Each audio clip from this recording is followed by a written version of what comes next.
रथारूढ़ महाप्रभुंकर अधरपणा नीति संपन्न होईछि।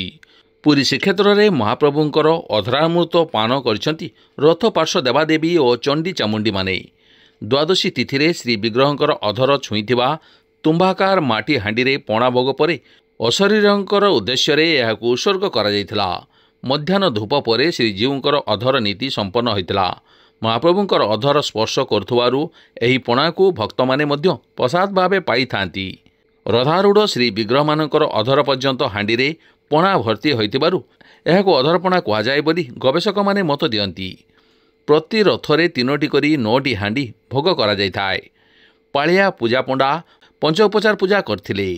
महाप्रभुंकर अधर स्पर्श पणा हांडी भोग हेबा परे भंगा जायथिला। एही परंपरा अनन्य। जनश्रुति अनुଯାयी रथ उपरे ठाकुर मानकर उद्देश्य अधरपणा भोग होई रथर पार्श्व देवादेवी और अन्य चंडी चामुंडीकर पई अधर हांडी भंगा जायथाय। गवेषक मतानुଯାयी अशरीरी तथा पतित मानकर उद्धार उद्देश्य एही अधर हांडी भंगा परंपरा प्रचलित होई आसुछि। सेमानंक पई समर्पण प्रथा नाही, तेणु पणा समानकर उद्देश्य उत्सर्ग करा जाए। जदिओ बहु भक्त महाप्रभुंक अधर छुईथिबा एही पणा को प्रसाद रूपे पाई थांती, किंतु अनेक सेवक तथा स्थानीय जनसाधारण अधरपणा सेवन करती नहीं।